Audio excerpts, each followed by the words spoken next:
because we publish, beloved. Hello, friend. Hey, boo.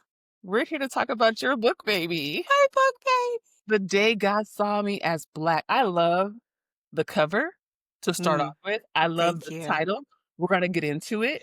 I'm so Yes, we glad you're will. here with us today to talk about this beautiful, incredible book. But I want to start off by saying, we published, beloved. You did it. Congratulations. Thank you. Congratulations. This is a very hard thing to do. Most people don't accomplish it. So give us a little background. Tell us who you are. How did you get here? How did we get this in our hands? Whew. Okay, so I'll tell y'all a little bit about myself. Yes. Um, Imma try not to be before you long, for real, for Mm, real. go ahead. But but I've been doing public religious deconstruction work for the last decade or so. I grew up, I'm a church girl at heart, preacher's kid. My daddy was a preacher. My mama kept me in church. Mhm. So I tell people I'm Baptistolic because Yeah. um my mom is Pentecostal. My mother is, I mean, my dad was Baptist. Yeah. And so I really had both cultures religiously, and two times the trauma, two times the fun. Uh, and so when I decided that like it was either God had to go to hell or I was going to figure out a way to love God, um, I began to start doing what I thought would just be me talking to myself. For Mm, years, I had been just like writing statuses, mm. talking about different things on Facebook. And eventually to a point, my friends was like, girl, these booklet statuses could just be blogs. And so I was like, you know what? You're right. So in 2016, I launched unfitchristian.com, which Yeah. became the home of like my blogging thoughts and all Yeah. the things. And I tried to follow the template, which of course is basically like build your blog, build your brand, Yeah. get what it is, all the sponsorships, and then you eventually write a book. Yeah. Boo. Girl, gender inclusive. Yeah. Like, that was not how it happened at all. It never does. That did not go that way at all. But I thought, I was talking to myself, and it turned out I was giving voice and language to so many people Mm, who had lived through and survived the Black church. I call it now, having been born into the Black church experience and yeah. born again into religious deconstruction, Mm, because that's really where we find ourselves. It's just like, what I came from and what anchors me has not changed, but yeah. the way in which I engage it and what convicts me from it has. And so after so many years of doing this work publicly, it kind of became, you know what? I probably should write a book. Yeah. And so Yeah. I started an outline, and I don't know if every other author starts this way, but I literally just started an outline, and not even a formal one. It Yeah. was like I opened up a Google Doc, which Yes. was transferred from a note from my Come on phone, now. Yeah. um, and it basically was like ideas or Yeah. sentences or like, "Oh, I know this gonna be hot shit. Like this gonna be hot fire. I die line. Who Mm, spit hot fire?" Like, and like my first outline is so messy. It's really just a bunch of like thoughts and ideas and like one liners or sometimes a paragraph. It was just the ways in which like it came together for me. yeah. And so that lived in the basement of my Google Docs for like 2 years. Wow. And then finally, I just said on Facebook one day, as I tend to do with somebody Yeah. with 20 years of Facebook history, Yeah. I was like, you know what? I've decided I'm going to write the book. And like, I wrote the elevator pitch, as I called it, for the Yeah. book. And who would become my developmental editor, Tamala Gordon, commented on my status. It was like, when you're ready to submit your proposal, I hope you consider Row House. Mm. Baby, I had the proposal written in 5 You said, days. "When I'm ready, that's right now. I'm I ready was right like, now." "That's right now, don't you worry, I'm ready right now." So I had that book proposal written in 5 days. I used the, Your Big Beautiful Book Plan, which was suggested to me by Lovey Ajayi Jones. And I was like, "Alright, cool, whatever." Baby, I was like, "Alright," 'cause when I first she first told me about it, I was like, "Okay, whatever." But when I was ready finally, I said, "I gotta get this." And Yeah. as alignment would have it, I had Yeah. a friend who had already purchased it and gave me access to it. Mm. So it was like, you know what? It must be divine timing for me to put this out into the world. And so I would say we got here because everything was finally in alignment for it to be here. And I put this book together for people to have a guide that I didn't have when I started my journey. So this was really a labor of love, and a labor of legacy. So I Mm. would say that's how we got here. That's how we Mm. arrived at this point.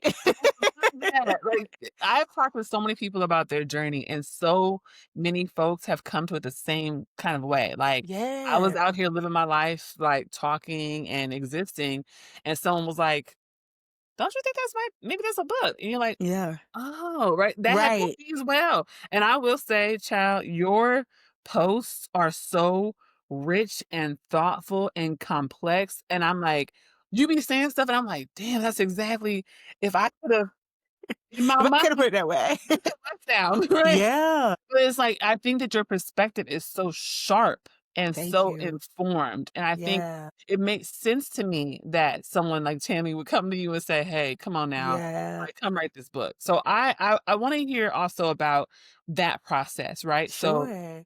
you built the outline, you had these ideas, which, shout out to you taking notes and taking yourself seriously, right? Yes. Believing that you had a story to tell, writing it down. Yeah.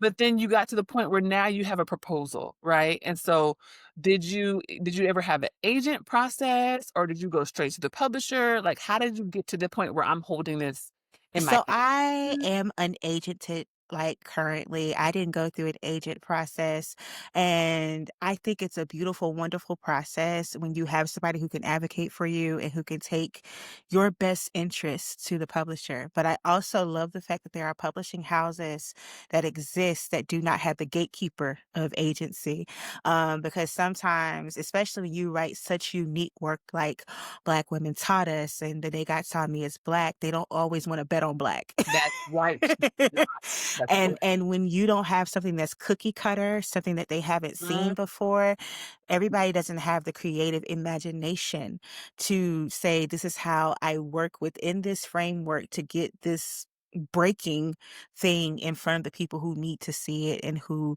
can put the money, quite frankly, behind it to develop it and get it to Mhm. where it needs to be." So I ended up going with Row House Publishing. So that is my publisher for this book, who is also distributed by Simon and Schuster. Yeah. So it's a small press with a big giant as its distributor. Yeah. So that ended up working out really well for me. But I submitted my proposal and I waited 3 months. And so it wasn't even 3 months of anxious waiting. It was just kind of like, oh, yeah, you're going to wait all 90 days. And I can't say that I was discouraged in the process. I just kept living my life, you know?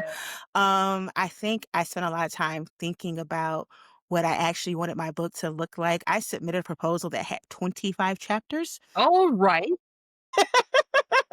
And so, as you can see, we get to a final 14, you know? Um, so I spent a lot of time, like, kinda really going through saying, like, you don't have to put everything into one book. And I Yeah. think as writers, as thinkers, as, intellectual guardians, right? I think that's Yeah. kind of the work that we do is you want to put everything in one place. You want to make it as accessible to everybody as you can. And sometimes I think there's a fear for Black folks that we might not ever get this chance Right. again That's right. because we also know there's a business side to this and that, we don't get the same grace that some other people do That's right. when they get to put out their book and it's a flop and then they got a six-figure advance, but the book is a Child, flop. they're doing another one. What are we doing? Whole time your book's selling Right? every week. You got copies selling Right. every week. And yet you still gotta be like And then proving and like right. justifying the investment in your work. And Yes. so I spent that 3 months really thinking like, what do I actually want to put out into the world? What do I want this book to be? As somebody who believes in intention and manifestation, I assumed the deal was mine. And Mm. it was mine for like Mm. either the taking or the releasing if I didn't feel like it was a good Yeah. fit. Yeah. But I will say this, I think what will surprise most people is the only fear I had concerning this book was having to change the title. I thought it was too aggressively Black.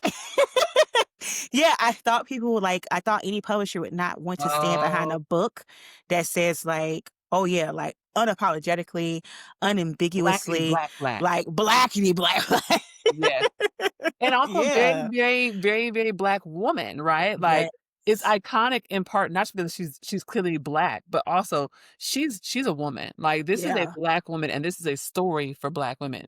Like, Yeah. I see the app I understand the listen, I understand the apprehension behind that. Yeah. So, did you always have this title from the beginning? Did you come with this title? Whew, you want that story for real?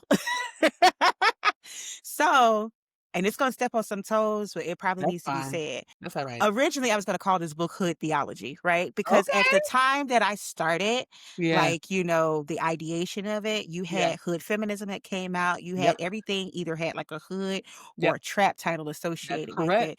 And that was everybody's way of indicating that this is by Black Black. people, for Yeah. Black people, Yeah. centering Blackness. Yeah. And I decided I didn't want to be yet another person profiting from a people that we also like to distance ourselves from. Even though I'm a Black girl, as I tell you all the time, I'm smart, I'm an Mhm. intellectual, I'm a theologian, I'm also a hood bitch from Atlanta, right? Mhm.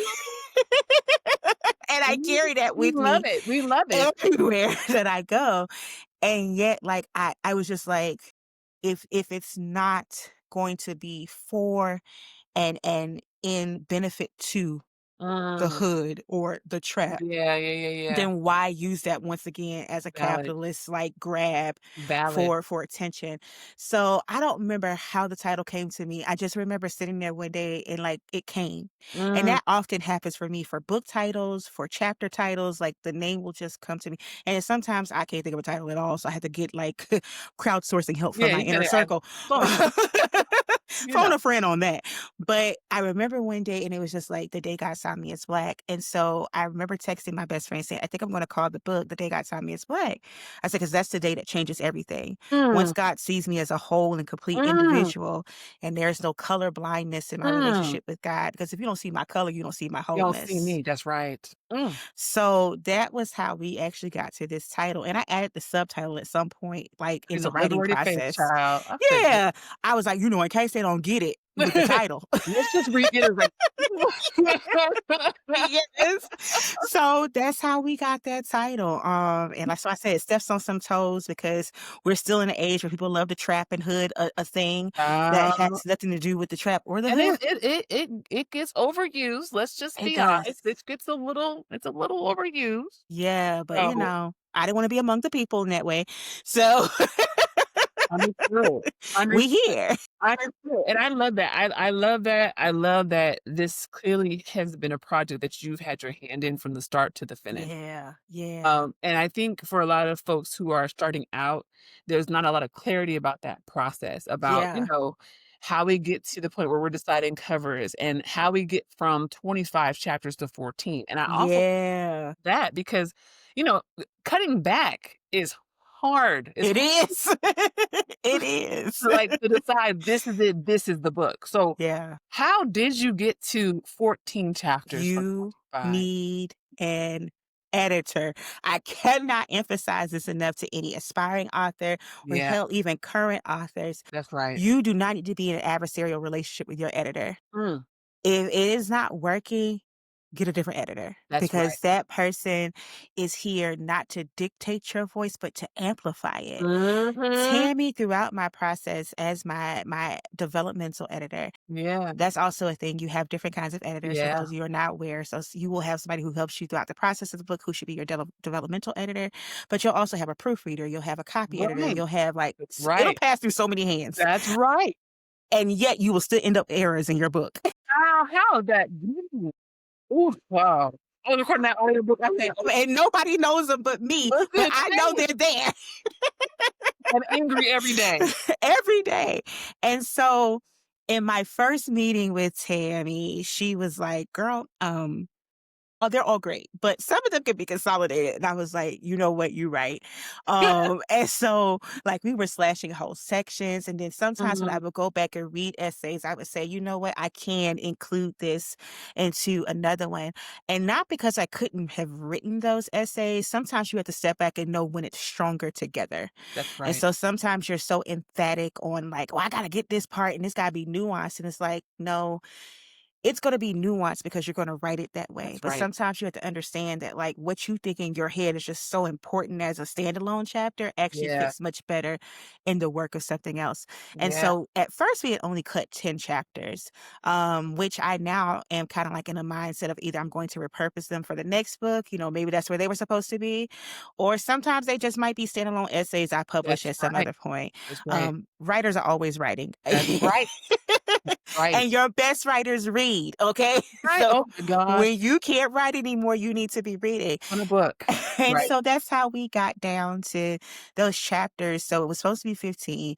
And then, like, in the last minute, I was like, I want to cut this chapter too. And so Keep on. that chapter was actually at 16th Street and Emmanuel, and it was going to be one where I walked through my theory about violence becoming the Yeah. reason that the church became so docile.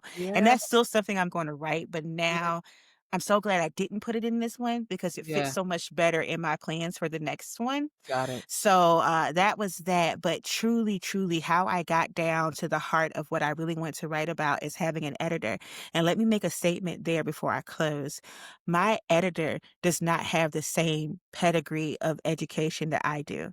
So I have a master's degree, and my editor is like, girl, I got my GED. But Tammy will be like, I'm from the hood. She's like, I'm from Harlem. Like, I all day, baby. Like, Tammy's Tammy's biggest threat for me, and it really helped me actually a Yeah. lot, is she said, "I want you to write like you're talking to the girl who is 22 years old working Uh, part-time at Chick-fil-A. You want her to be able to engage this work too." yeah. And that really, really helped me, and I think sometimes people get in this whole, like, "I've gotta prove that I'm smart. I've gotta prove that I'm Yeah. the subject matter expert." And the Yeah. only thing that you should be proving with your book is that you wrote it for the people. That's right. And that you wrote it to truly connect with the people, with our problems, with our pain, with our luxuries, with our Yes. joy, with whatever it is that connects us as community. That's who you should be writing to. Mm. Writing to try to win a Pulitzer, writing to try to win any kind of giant book prize Yeah. award. You're gonna be stressed out first of Yeah. all, but you're also gonna be inauthentic to And yourself. authentic. That's it. Yeah, That's yeah. it. That's it. I love that. Also, just so you know, Tammy is a guest on the podcast. Emily Yes, we love to everybody loves Tammy. is me. All my whole house niggas finna be on here, just so you understand. Like, Everybody loves Row House. yeah. Yeah, I love the way that you're describing this process because I think, part of the thing about something being a black box and people not knowing how this all works is that there's a lot of projection that happens. People Mhm. can tell you, "Oh, well, you can't write about this. You can't write about black women. You can't write about the church. You can't write whatever." Or it's the other thing where it's like, "Oh, well, I wanna write this, but what if people don't believe me? Or what if people don't care? Or what if people don't wanna Yeah, buy it?" yeah. And I think one thing I really enjoyed about watching your journey since the book has come out is how confident and how clear-headed you've been about, "I wrote this book and I know who I wrote it for, and I'm gonna go sit down in front of those people, and how they feel about the book is what matters to me." And Yeah. so I just wanna hear about your touring strategy. How did you make sure you were in Gosh. the right rooms with the right. So, I'm fortunate in that I've already had a platform, obviously, before I had a Yeah, book. So, this helped me to know where my audience was, but the thing is, like, I would want anybody to know who's walking into this with a platform is you need to prepare for it to expand. that's There are right. people who knew this work because they followed me on social media. They were in my, congregation, digital congregation. They were in spaces I was in. They've shared space with me for years, but there are people who are literally just finding my voice through this Mm. book. And I would say, like, the tour experience and you know this, Jen, truly, you end up telling the same stories at Oh my every tour lord. stop and over again.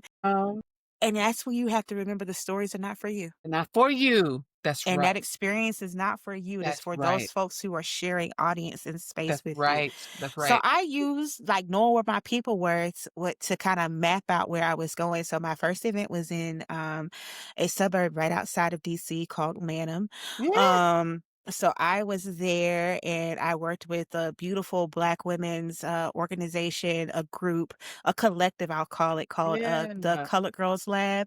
And so Yes. they do beautiful work every month. They have different events, all this stuff.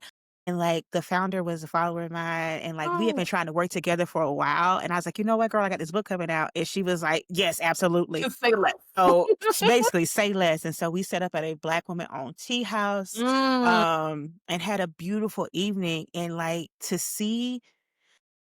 whew, to see your first like, standing room only event, mm. I don't think people understand what that does for a writer, because so many of us actually have stories of going to our book events and nobody's there, That's right. right?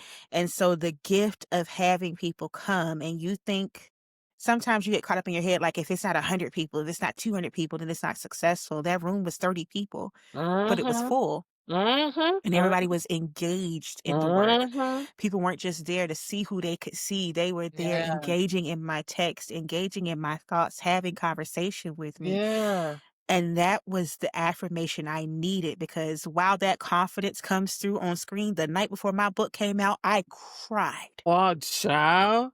Baby, I Holy mean, hell. wept. I was weeping, Oh, and not from me. joy. It was truly the fear. Oh, yeah, As I named earlier, that book goes through so many hands. yeah. And it's almost not real, like, when you are in what I call draft mode. So when you're writing, when you're sitting back and forth to your editor, even when you turn in your final manuscript and it starts going through those hands, Mhm. these are people who are invested in getting this work out Right. anyway. So they're Yes, not gonna be cruel. that's right. That's right. Even sending it out for endorsement for me, right? These are people that I knew, even though I got some big names for endorsement, these were people that I knew were in Yeah. relationship with. There was a mutual respect, all those things. Again, not going to be cruel. It was when it started getting into beta testers' hands, Child. people who I had no selection over, right? So when I get my first TikTok review, like TikTok Mhm. book review from a beta reader, and it's like just this glowing, Yeah. wonderful. I was like, "Thank you, I Yeah. survived." Jesus. But still, that night before, Yeah. kind of like, people gonna think it's boring, and they're gonna Yeah. hate it, and nobody's gonna like it. Yeah. You go through the emotional ringer, before you birth your book baby, That's right. and then that day of, if there was anything I could tell, we'll get to that question, so I'll tell it then. But, like, Yes. I have so much advice for people when Yes. they get to that part of publication, because that's a whole nother, I call it the It 4th is. trimester. It It's is. a whole other experience, and it It changes your is. perspective. But to finish answering this one, I went from, um Maryland, and then I did my 2nd book event at Cafe Con Libros in, Brooklyn, Love and them. so love them, love Love them. them If you are local down. to the area, Yes. please go support them. I Yes. think all of us, especially Row House, I know you have, so many of us swing through Cafe Con Libros That's for a right. reason. That's right. It's such a tiny little cute space, but, like, And they so have such a intentional. big personality. Yes. Yes. And honestly, like, that was such a beautiful experience, because we packed out that store, baby. I thought we was about to sit Mm. outside at that point, but we Mm. packed out the store. We had this beautiful, warm conversation. I'm telling the same stories. Also, y'all ask the same questions at all book events. And so I'm telling you, your favorite author has already answered that question It's 6 correct. times. It's true. But we're gonna answer it again, because you wasn't there the other 6 times. But then I left there. I took a break. I Mm. will say this: build rest into your tour. There's 2 things you know about your tour. 1, nobody's gonna plan it but you. Yeah. Unless you are Tina Knowles, unless you are Viola Davis, unless you Yeah. Listen, somebody Jada Pinkett. really, really, really Yeah. big. Yeah, Yeah. like, your publisher is probably not gonna put any money behind your tour. Yeah. You go have to, like, make sure you're budgeting your advance in that way to put some Yeah. money towards it yourself. Yeah. Leverage relationships. If you have relationships with other authors, who have gone to those bookstores before. I've alley-ooped people. Dr. Candace Gargans, who just wrote Good Yeah. Sex, Yeah. was trying to do an event at, Look. Shars. Yeah. Shars. Yeah.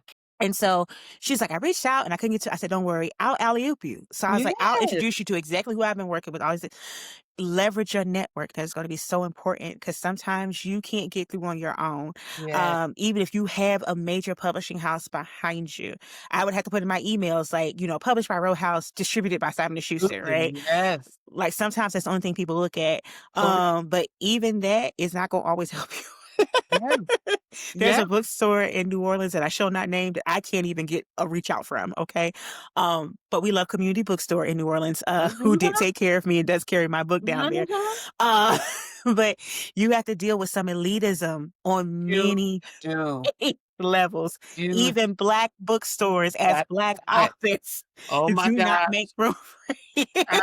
Listen, you are the first on the podcast to talk about it, but I think we should talk about it. We gotta talk about it. I want people to walk in eyes wide open, knowing what this process looks like. Yeah. You think publishing the book, like, immediately puts you on, like, this meteoric rise towards Yeah. success, and honestly, you're gonna be fighting every step of the way. It's gonna be a worthy fight. It's That's gonna be a correct. righteous and a just fight, That's correct. but it doesn't make it less of a fight. I had to fight for media.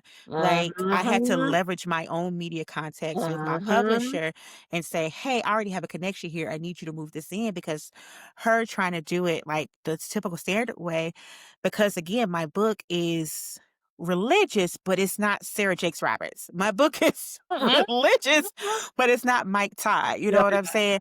Thanks, Rob. S- You know what I'm saying? Like, there's just no way for you to easily position my book. And so there are a lot of places who are okay with safe Christianity, but they're not okay with Right. liberating and Challenging, that's challenging. right. That's right. And so um, I got an Essence because I had a relationship with, a writer at Essence. I same thing with Ebony, same thing with a lot of places that I got published Yeah, in. But even then, yeah. ooh, let me tell y'all, media coverage don't mean shit about book sales either. It does not. That's the secret nobody wants to tell you. No, listen, it does not. It is what's so funny about that is because the publishers also really want that. Like, people really want, Yes. but what I found is that the people who actually push book sales were people who were already online, who read Mhm. books, who have people who follow them, who buy books, who said, "Hey, buy this book. I really love this book." It's the influencers. It's It the really is the influencers. influencers. It's And the that is who influencers. is truly bringing readers to us these days. That's true. It's partly what you do on social media and how you raise, your social media visibility. But I cannot lie and say that the word of mouth is very digital It's now. it's a big deal. It And is. so, like, and it's not just, oh, I walk into my bookstore and I see it. Like, that's another thing. Bookstore placement is political. For a lot of us, you publishing in hardcover will make you eligible for the That's awards that kind of right. look down That's on right. paperback. That's But right. if you're a first time writer, or somebody who's not famous, getting your hardcover book placed in Barnes and Noble is Child, far few and in between. it So really I is. happen to be a lucky one who did, right? Yes. And I'm gonna be honest with you can't tell me it's not because of who wrote my foreword and who's on my Mm, endorsements mm, list, right? mm. Because I mean, the quality of my book, yes, is bomb, but I also have a foreword written by an Academy Award Yeah, I do, nominee. And like yeah. I tell people all the time, I got Ashley Judd to endorse my book. I got like the whitest of the white I could find. Oh, man. I said, "Oh, Ashley Judd is ingenue." Oh, well, But these are people I had relationships with because of the yeah, work that I've been doing, as I've been doing it. So, yeah, there is so much politics, like anything else, yeah. involved in this work.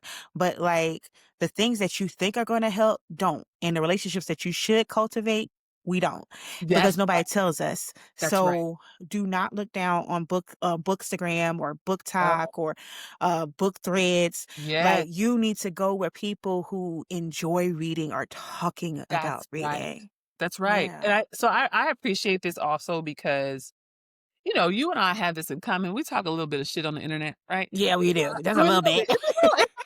It's just a little bit, you know what You I'm were saying? main character on Threads the other day. You got them people Oh, child, upset. he's so mad. I think that it's interesting because when you have a social media presence, right? When you are a person who's very clear and open about who you are, people I and let me know how you feel about this. I feel like Yeah. they sometimes have a hard time transitioning to Yeah. being an author. It's like they Yeah. think you just talking shit on the internet and like you just out here, but you actually have work. And so one thing Right.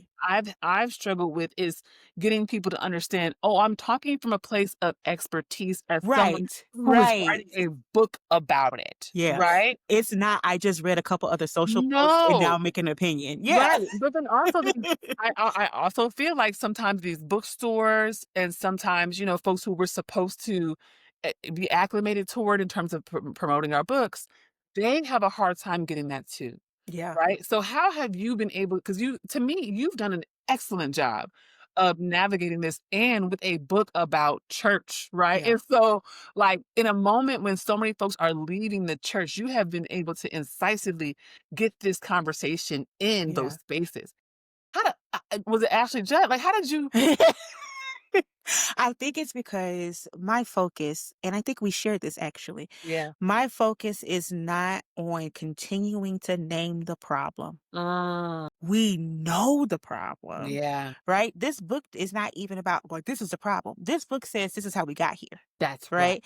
So we need to understand how we got here. And for me, the next book is what do we do now, What do we right? do now? Yeah. But the reason I think it works so well is because I hate to bring this up to trigger you, but when you became main character on Threads, it's because people applied their Yeah. own lens to what you said. Yeah. When what you literally named was, this person does this work better when they're talking from their lived experience than when they attempt to talk for a lived experience they've never had, right? Uh-huh.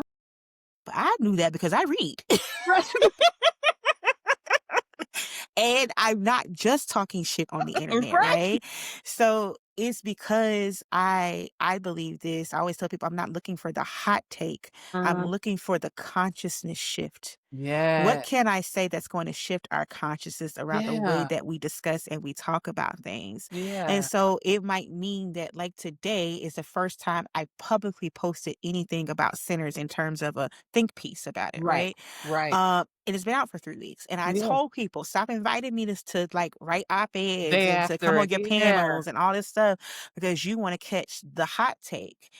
I'm not interested in that. I am interested in, how do we have conversations that shift the way you think about things, that shift the narrative, that move us away from the problem. That's right. And so I find that, like, I just saw a post from you, um I think it was this morning. Mm. Oh, where you've been talking about Mark Lamont Hill. And I really, really loved what you're excavating from that. But to be engaged in that kind of work takes you actually caring about excavation, right? That's right. And some people are only engaging the internet for That's their right. dopamine hit, That's for right. the attention they're not getting For the drive. elsewhere. Yeah. It's all of these things. And so it's hard for those of us who are actually invested in liberation work and in naming the things, or as people may not understand the language of what you were doing, what you've been Mm. talking about with Dr. Hill is curiarchy, right? That's what we're talking about here. Mm. So everybody wants to talk about patriarchy. Everybody wants to talk about misogyny. What happens when we start talking about curiarchy, right? What Yeah. happens when we start talking about how all these things coalesce for power and All dominance? together. What That's right. happens when, That's like, right. we understand that that's the real issue, is people's pursuit of power and That's domination, right. and that everything else we name about it is just a manifestation of that pursuit, right? But it's hard to have a voice in that way in a cacophony of people's nonsense about, so who should get the big piece of chicken first? Like, and the way people will come out the woodwork to say weird shit, and you like, I mean, I I never wanna said that. engage you, but also this is just Right. you, right? Yes. And I think Yes. so I'm intrigued as well because I wanna hear, and you said you had some advice for up and Yeah. coming authors. For I wanna sure. hear from you if there was something on your journey, right, that surprised you, that you were like, "Ooh, where did this come from?" Like, what came out of the blue for you that you wish you had have known before you started the process? Oh man. Honestly, pay attention to your contracts. Mm. Pay attention to your contracts in the sense of, like, what I thought was a stop was not a stop. So for Mm. those of you who don't know, most times your advance, first of all, your advance is always alone. Your advance is always alone. Okay. You're gonna have to out earn that You have to before you start seeing that's any royalties. yeah, Okay. That's not free. credit. Okay. Okay.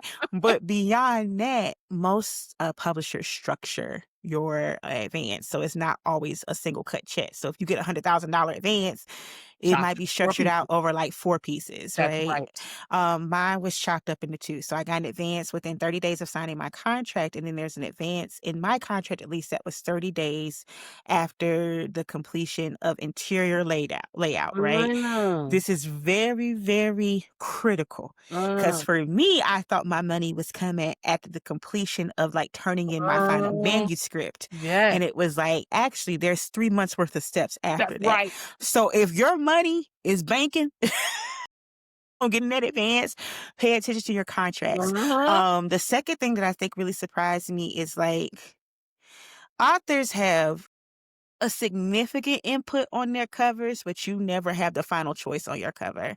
Right. It's always going to be the marketing department of your publisher or your publisher's distributor. My cover was something I had to fight for. Mm, The first rounds of like drafts that they gave me, I cried. They were so terrible. I cried. They were awful. They you did have not so much capture what in I wanted. common, child. Child, listen, they did not capture what I wanted at Mm, all. And it's really hard when you're saying like it's gotta be indisputably black, right? It's that's gotta right. be like I love your cover and I can't believe you had to fight for it, right? But we gonna talk But about it. I can believe you had to fight for it. And so Mhm. I would say the biggest surprise overall is how much self-advocacy you have to have in the Yeah, publishing process. you are right. You expect, okay, this is a big house, I got the Yes, big deal, I got all these things, and you do not understand just yeah, how much relies on you and your knowing and what you are going to fight for, what matters to you. Like the house is always in the best interest of the house. that's right. Even the best of houses are That's still right. in the best interest of the house. Now, I am fortunate in that row house is very much community focused. It's very much people led in that way. Yeah. But when we then went to our distributor who's got the big money, you know what I'm saying? Like now it's Simon and Schuster calling the shots. There was a different cover that I had suggested for this book. I love this one, don't get me wrong, but there was an alternative cover that I'm going to kind of fight for to be the paperback cover. Um but that is one of the biggest things I learned that I wish I had known going into Yeah. it is that so much of this process, I said I wasn't going to self publish because I wanted all the support and like legwork I thought came with a traditional publishing route. Yeah. And all I can say is that I'm glad I had self-publishing experience Yeah. because otherwise I don't think I would have known how to really A, fight for my book or push my book. Yeah. My media strategy, like my social media strategy is all me. That rollout, that's Yeah, me. and I You know love what it. I'm Them saying? graphics be popping. I'm like, "Yes, sir. Yeah. Okay, And I so." do all of them myself. So it's And not you even see, like I I'm used to they texting look good. somebody, I definitely go and said, do "Who's it. making these?" These are It's this is me. I love it. It's me, Jessica. I'm in here. But no, it's because I also had a background, a long throwaway Mm, history of like freelance web and graphic design.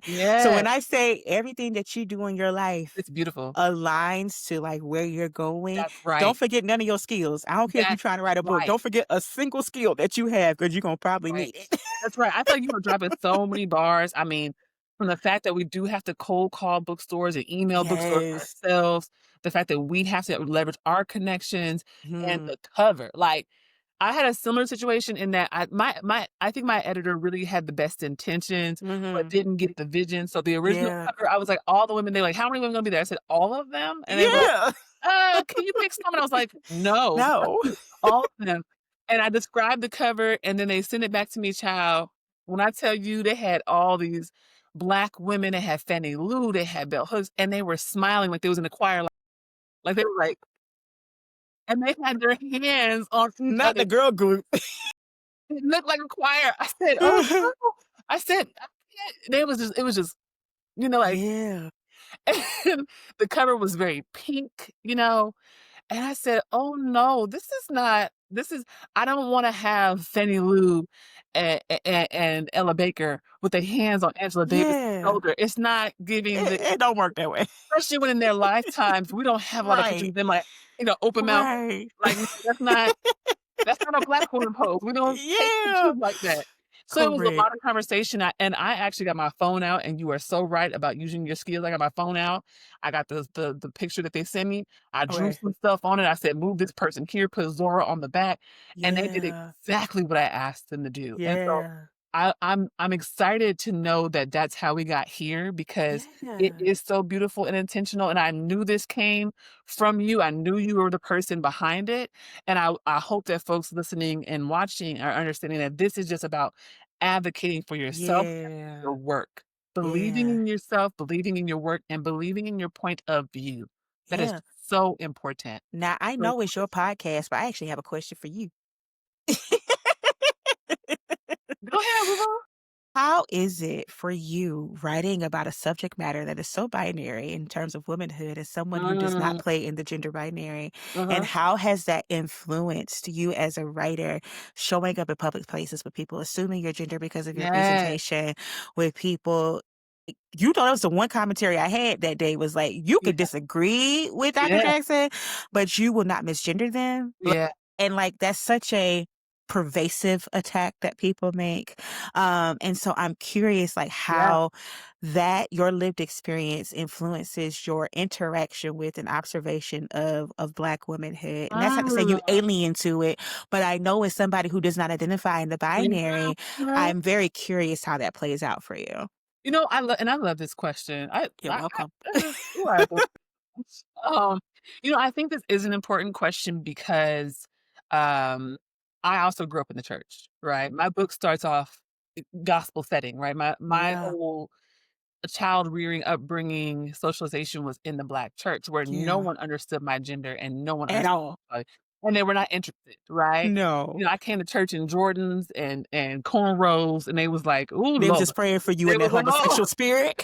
you better get that hair out," right? And you would have thought I came in there with my titties out, right? But no, Right? it was Jordans, it was 13s, you know? And I Right. think because I've always experienced that, and unfortunately, I have a deep sense of grace that also sometimes doesn't offer grace to myself, right? Yeah, Because I don't expect people to get it. I don't. I get yeah, asked at least 3 times a day how I can be a Black woman and also use they them pronouns and also be gender yeah, fluid and also not subscribe to the binary, right? yeah, And I have to explain constantly that Black womanhood is expansive enough to yeah. hold someone like me, and the fact that we don't think it is, that comes from white supremacy. Because it makes perfect sense to me, Right. right? It makes sense that I grew up around and with all Black women who saw Yeah, me and said, "This child deserves to exist in the future, and we are gonna do whatever we can to preserve this child's Black life in the way that this yeah, child understands it." right, And that to me has nothing to do with a binary, right? Black yeah, mothering and Black feminism is all about the protection of Black children. Black yeah, childhood is genderless, right? And so yes, I think for me, that was why it actually was very easy to write this book because it was Black women, and it's always been Black women and gender expansive folk who yeah, saved me and protected me and made sure that I existed in the future, right? yeah. And even when they're like, "I don't get it." My mom to this day be like, she gets it She now. trying. She's like, "Oh, you 40 and this is so much change at 40." You know? But I would argue, right, that a lot of this is not that people don't get it, it's that they don't want to. The people saw me and knew that I was not along a binary and that I didn't fit into those boxes, and they said, "We love you Yeah, anyway," right? yeah. And I think for folks, I was just talking to Shanita Hubbard earlier today, and she was talking Ooh, our about girl. We love her. yes, in my eye, how she wanted to I talk keep about making her a PhD. I So mean, I was like, that means you need to go get hey, it. professor, I do it all the time.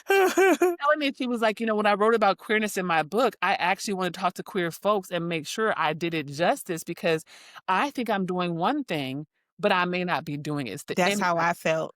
Right. That's how And I I feel like a felt. lot of times in writing and this goes back to your book and to how you wrote this story because there are going to be Christian folks who pick this up and get angry, Very right? much so. I will be Yeah. honest with you. I'm in a Black book club and somebody posted the book and I was like, What you finna say? What you finna I was listening. say? And child, they had the most incredible debate about Yeah. this book because the person who posted was like, "I love this book. This book is Yeah. so I'm challenged and it hurts my feelings sometimes, but I love it." And somebody else came in and was like, "I couldn't finish it." And somebody else was like, "I read that book. I read it in a day. Love that book." Yeah. And then they all started going through what it was about reading this book that resonated with them or that made them feel differently.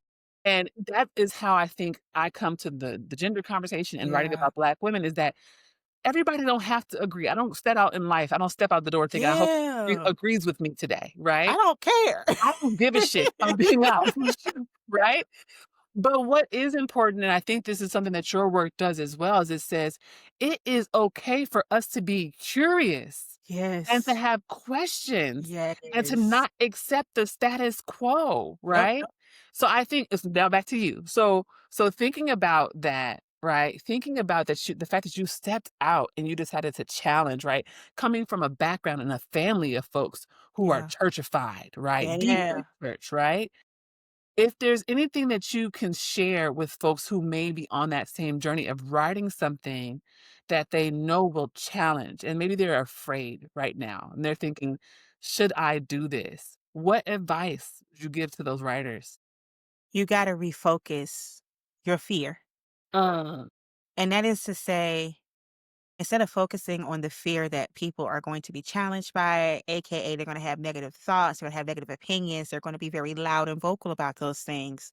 The fear has to become what happens to the person who needs to be transformed by these words if yeah. I don't put them out there. One of Yeah. my biggest things that I tell people all the time is somebody's waiting on your yes. Mm, And so somebody is truly waiting on you to answer and say yes to what it is your charge and your call mm, is.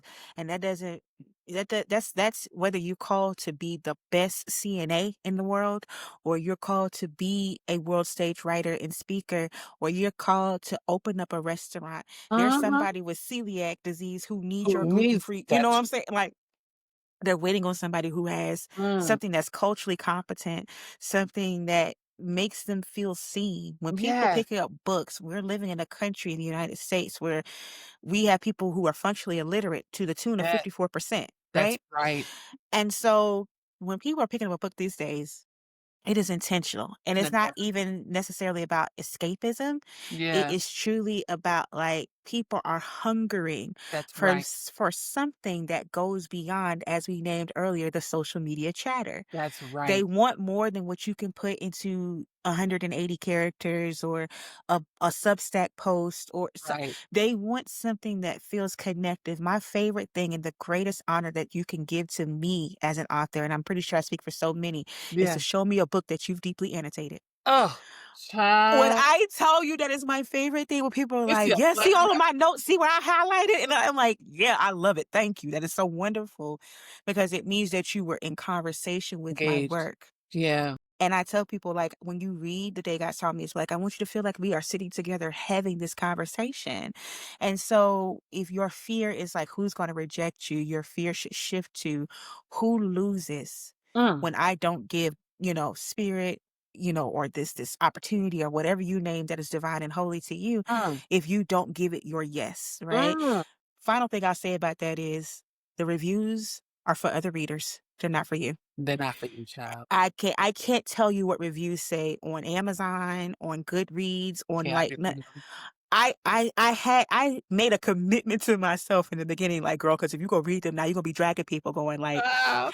that's because you ain't get it. And like, because when the one time like I did start reading, like, first of all, Goodreads is the devil. Like I have a 5-star rating on Amazon and like a 4.5 or 4 something on Mhm. Goodreads because people get very persnickety on They are Goodreads. yes. Um Age it can be 19, they brutal. used the word "a" when they meant the word Girl, it gets Right, right. So it no. can be brutal. But sometimes you'll find that people just it's not the quality of your book. The review is not a reflection on your quality, on your genius, on your contributions, on your legacy. It's a reflection of that person's connection to the book, and that don't That's have right. shit to do with you. That's That's right. not your problem to control. I had somebody review my book as like a 3-star, and I go and look at their reading history, and all they read is like fantasy and like anime, and like, so what were you doing reading this? Are Like, you this is not here? your genre. So I don't know. And so you have to kind of take the good with the bad and just kind of either make a rule for yourself that you're not going to read them. Now, you can have maybe somebody close to you read to make sure somebody Yeah. popping off Yeah, yeah, and yeah, say that yeah. it's stupid or anything like Right. slanderous. Yeah. But remember that reviews are for other readers, even Yeah. critical reviews and engagements. If you just let it breathe and you show up as your authentic self and you truly give this book what it's meant to have, stop editing the book in your head. First of Mm, all, write it and just get on the page. Your mm. editor's job is to edit. Your job is to write. That's right. But if you even start editing before you start writing, because you're starting to think about, well, what if this won't land well? I didn't write this book with my opposition in mind. I wrote this book with the people who I knew were looking for these answers in mind. Mm, And so if that's how you approach it, then the fear of what people might say to the contrary begins to diminish because mm, you begin to refocus on what the purpose of this work is, mm, which is to add to our collective body of knowledge. My goal in writing my book was I wanted my book to be part of the Black literary canon. mm. When you name a Toni Morrison, when you name a James Right. Baldwin, when you name a Zora Neale Hurston, like when you name these people and you name a Ralph Ellison and you name Yes. a McElroy answer, Yes. when you name, and God rest her soul, like when you name these people, I want you to eventually at some point be able to add the day God saw me as Black D. Danielle Yes. Thomas, right? Like that's what I wrote this book for. Mm. I had that confidence in knowing that I was writing something that important. And those who didn't like it, those who struggled with it, it's always gonna be there. Yeah. That's another thing, is sometimes somebody might pick up a book and struggle with it the first time, but the beauty of a book is that once it's out, it's always Eh, there, that's and right. so you spend so much time for the buildup of, like, that first week of sales. Yes, child. That's another thing I would tell you about, don't worry about them sales, child, Yeah, like that's all that's why I don't look at I'm not looking at sales numbers. I'm they not gonna looking be at there. that's right. BookScan don't even cover half of the That's sales. right. Like, Ghetto a lot of your favorite local bookstores do not have, what is set up for technology to a yeah, yeah. Nielsen BookScan to capture it. And like the New York Times is editorialized. It is not necessarily by sales numbers. So sometimes, you be so caught up in trying to get on these lists and these things that we think validate who we are. The Right. people should be the validation for your That's work. right. Mm, They should always be what validates your mm. work. Do When people the call you people Prophetess Thomas? I they do. should. They should. Hold on a minute. But that's real. That's real. You gotta know what you get into this book That's game right. for. It's a million books published every year, and I'm not exaggerating. Like, That's true. it's books you ain't never heard of. It And don't ain't never matter gonna see nowhere. ain't gonna never hear of. Like, legit, I'll close by saying this. I saw a book just happen in like I think my explore feed on Instagram, and the foreword was by Beyonce, and I had never heard the book. Wait, Beyonce wrote something? She wrote a forward with stuff for, like, I think Ty's book, they little friend Ty. Yeah, and it happened to come on my timeline, and I was just like, I still ain't never heard this book, and it's Beyonce who writes the forward. In the day, it doesn't matter whose name is on the I'm book. in shock. Listen, it doesn't matter whose name on the book if you ain't the one that's That's pushing it right. and the book material is not relevant to That's the people right. that want to read it. That's right. So focus on the people who you're delivering this to and not to the status or clout that Mm, you think is going to get you. uh, child, you got to come back. The Next doors of month, the church are now I was open. gonna say, I'm like, Jesus, I feel like I was at church just now. I'm like, where's the offering? I'm like, I owe you money. I love this book. I adore Thank you. you. I am so proud of you. It has been beautiful watching your journey, Thank just you. seeing you come into your fullness as an author, and I'm so excited for everything that comes next. And we published, Yeah. beloved. We did it. We did it. We did it. We did it. So Yay. I'm just proud of you and thank you for being here today. Thank you for having me.